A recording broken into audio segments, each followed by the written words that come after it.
students. Hope you all are good and doing well at your home.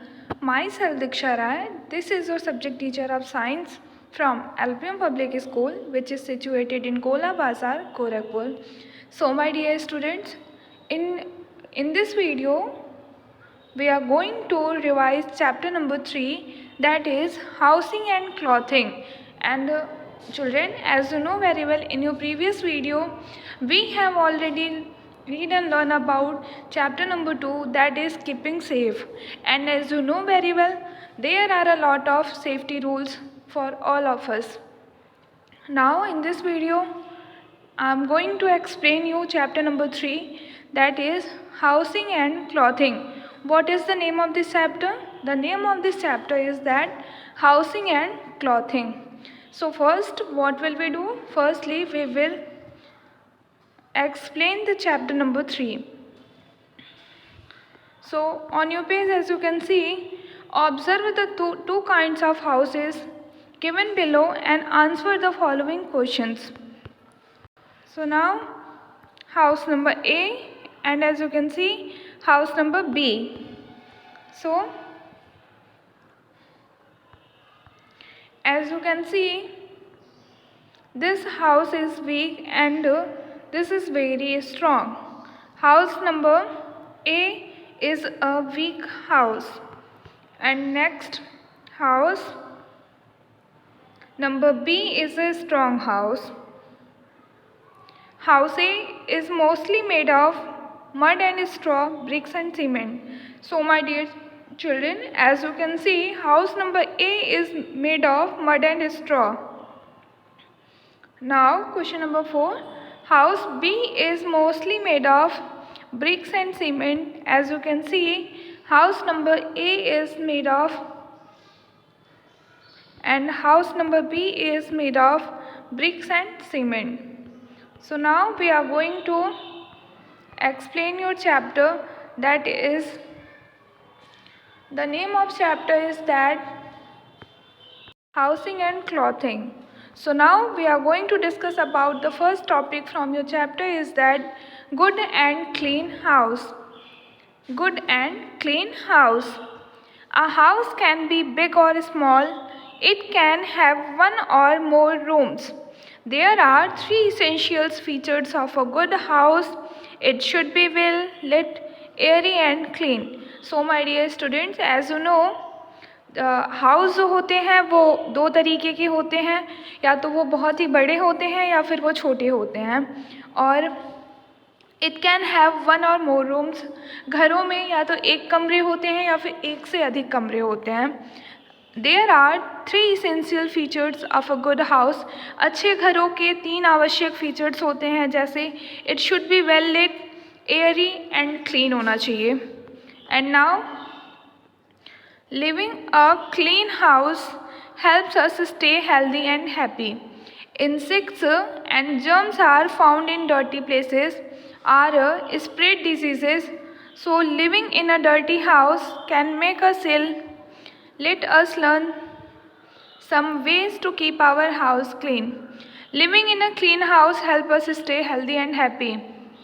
अच्छे स्वच्छ घरों में रहने का हमें अगर हम अपने घर को अच्छे से साफ़ सुथरा करके रखते हैं तो फिर हम अपने हेल्थ को, अपने स्वास्थ्य को भी हेल्दी बना के रखेंगे एंड हैप्पी, और हमें अच्छा फील होगा.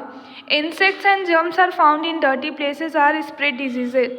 जो कीड़े मकोड़े होते हैं, जो इंसेक्ट्स होते हैं, जो जर्म्स होते हैं, वो गंदी जगहों पे पाए जाते हैं जहाँ बहुत सारे डस्ट होते हैं, बहुत सारे डर्टी प्लेसेस हो जाते हैं, जिससे बहुत सारी बीमारियां स्प्रेड करती हैं, बहुत सारी बीमारियां फैलती हैं. So living in a dirty house can make us ill. और यदि हम स्वच्छ घर में नहीं रहेंगे, डर्टी हाउसेस में रहेंगे, तो हमें वो क्या बना देंगे? बीमार कर देंगे. Let us learn some ways to keep our house clean. आइए हम कुछ तरीक़ों के बारे में पढ़ें जिससे हम अपने घर को कैसा रखेंगे? क्लीन, नीट एंड क्लीन, साफ़ और स्वच्छ. So now as you can see, point number first is sunlight. Sunlight is good for us. It also keeps the house free from germs. So a good house should have doors and windows to let in sunlight. Sunlight is good for us. सूर्य की रोशनी हम सबके लिए बहुत ही अच्छी होती है. It also keeps the house free from germs. ये रखते हैं हमारे घरों को जर्म से दूर, कीड़े मकोड़ों से दूर. So a good house should have doors and windows to let in sunlight. इसलिए अच्छे घरों में हमें दरवाजे और खिड़कियां लगवाने चाहिए, बनवानी चाहिए, जिससे कि सूर्य की रोशनी हमारे घर के अंदर आ सके. Now we are going to discuss about point number 2. Clean and fresh air keeps us healthy. जो साफ और स्वच्छ हवाएं होती हैं बेटा, वो हमें क्या रखती हैं? स्वस्थ रखती हैं. So a house should have windows and open spaces such as verandas and balconies to let in plenty of fresh air. Plants around the house make the air clean. So a house should have, इसलिए घरों में होना चाहिए खिड़कियाँ and open spaces और खुले स्थान, सच as verandas and balcony. बेटा जैसे हमें हमारे घरों में वरांडा बनवाने चाहिए, बालकनी बनवानी चाहिए, ताकि उससे सूर्य की रोशनी हमारे घरों में एंटर करे और वो हमें क्या करेंगे? साफ और स्वस्थ रखेंगे. Plants around the house make the air clean. अगर हम अपने घर के चारों तरफ प्लांट्स को, पौधों को लगाते हैं, मेक द एयर क्लीन, तो वो हमारी जो हवाएं होती हैं, जो एयर होंगी, उन्हें वो क्या करेंगी? क्लीन रखेंगी. And now we are going to discuss about point number 3 is that wire नेटिंग्स.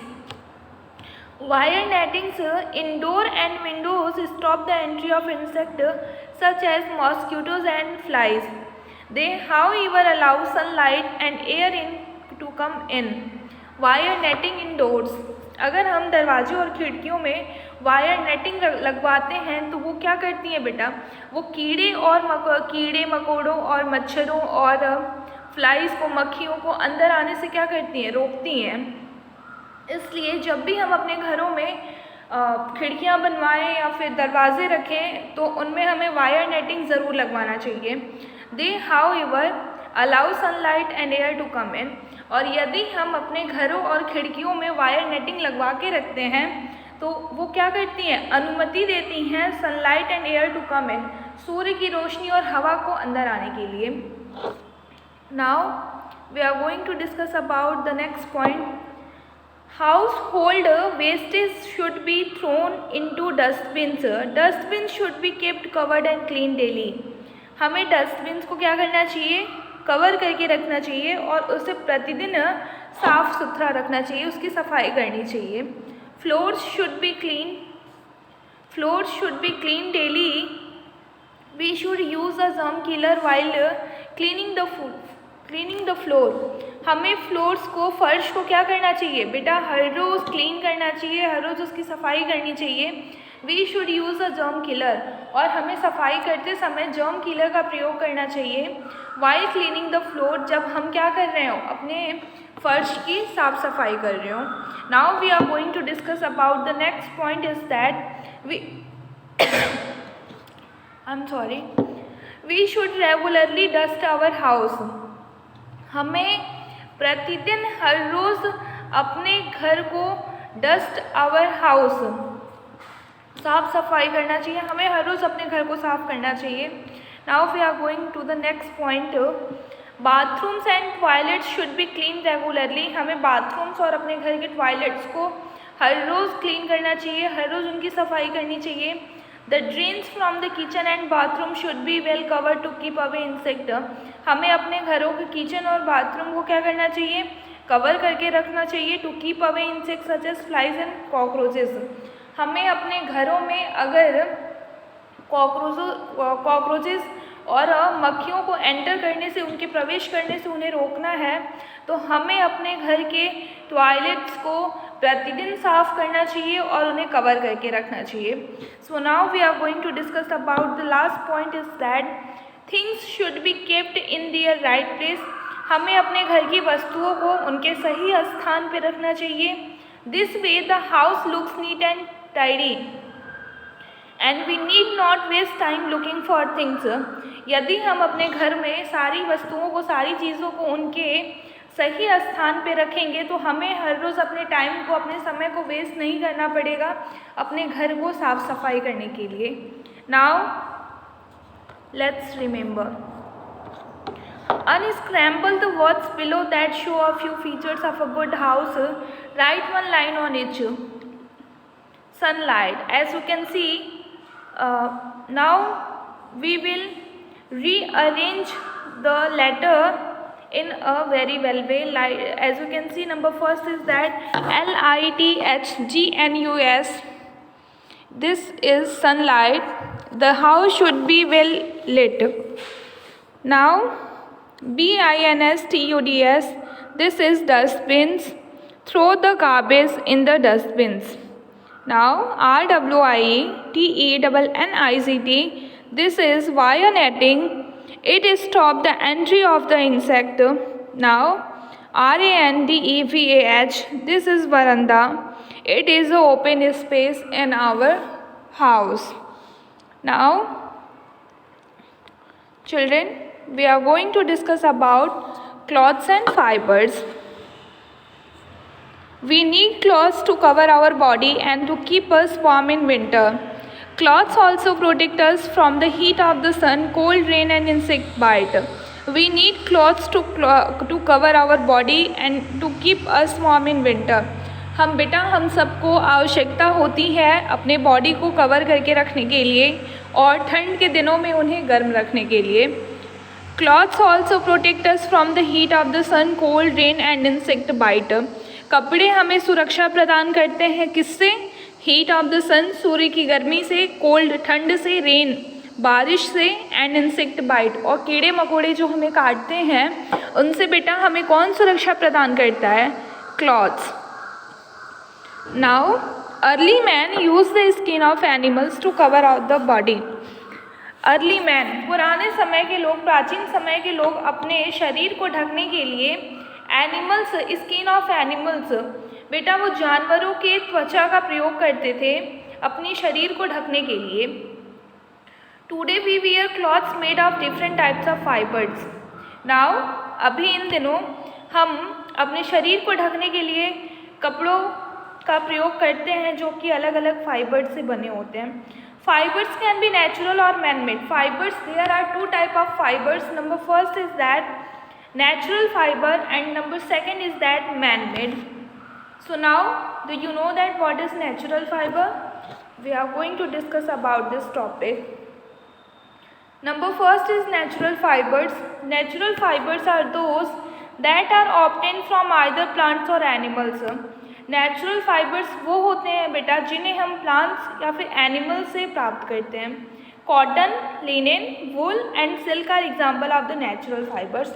जैसे कि ये सारे फाइबर्स जो हैं वो नेचुरल फाइबर्स के एग्जाम्पल्स हैं। Now fibres obtained from plant such as cotton and flax are called plant fibre. देखिए बेटा ये दो तरीके के फाइबर्स होते हैं जिन्हें हम प्लांट फाइबर्स कहते हैं। Now, as you can see, this is cotton plant, cotton frock, flax plant, linen shirt.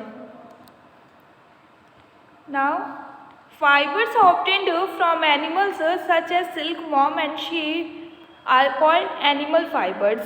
देखिए बेटा कुछ जो होते हैं वो एनिमल फाइबर्स होते हैं, जैसे कि ये दो फाइबर्स हैं सिल्कवर्म, ये इन्हें हम एनिमल से प्राप्त करते हैं इसलिए हम इन्हें एनिमल फाइबर्स कहते हैं। As you can see this is silkworm, silk sari, sheep, woollen sweater. And now we are going to discuss about man made fibres. Man made fibres are those that are made by man. They are also called synthetic fibres. Acrylic, nylon and polyester are examples of man-made fibers. Man-made fibers बेटा, man-made fibers क्या होते हैं? Are those that are made by man. जो मनुष्यों के द्वारा, जो आदमियों के द्वारा जिन फाइबर्स को बनाया जाता है उन्हें हम man-made fibers बोलते हैं। They are also called synthetic fibers. इन्हें हम synthetic fibers भी बोलते हैं, जैसे कि acrylic, nylon and polyester are ये उदाहरण हैं ऑफ मैन मेड फाइबर्स के। Like as you can see the example of man-made fibers, acrylic sweater, polyester jacket, nylon shorts.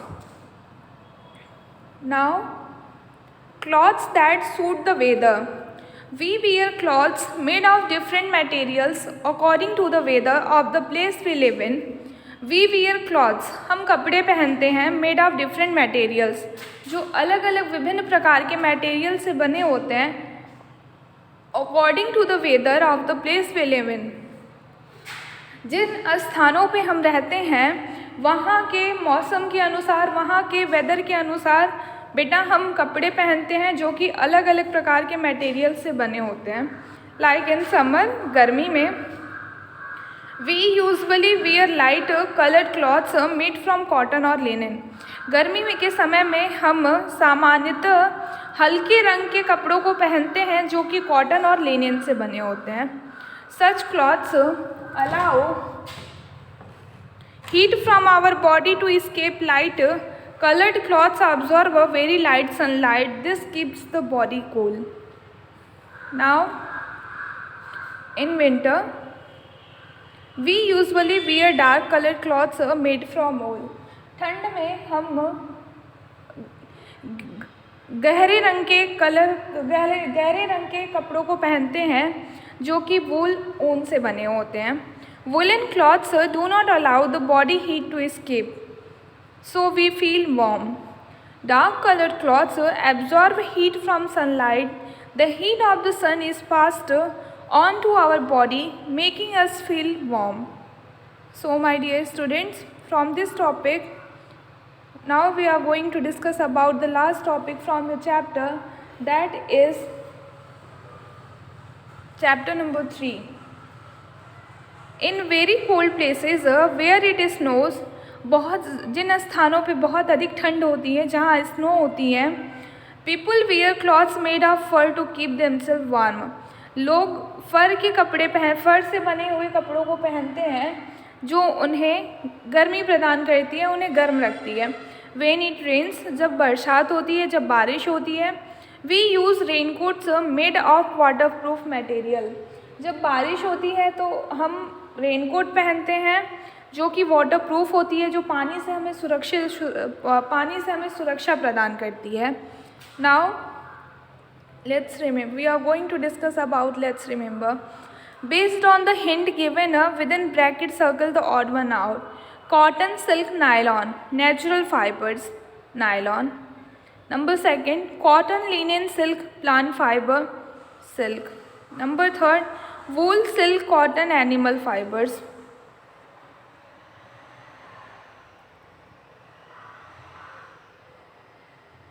Sheep, cow, rabbit, animal that give us fiber. Number 5, nylon, silk, acrylic, silk. Now we are going to discuss about keywords. There are a lot of important definition for the important topic like that is natural fibers. Fibers that we get from either plants or animals are called natural fibers. Number second, plant fibers. Fibers that we get from plants such as cotton and flax are called plant fibers. Number third, animal fibers. Fibers that we get from animals such as sheep and silkworm are called animal fibers. Last, man-made fibers. Fibers that are made by man are called man-made fibers. So my dear children, from this topic your chapter has ended. So I hope you will revise the exercise of chapter number 3, that is housing and clothing, and even you will prepare the whole chapter for your periodic assessment term 2.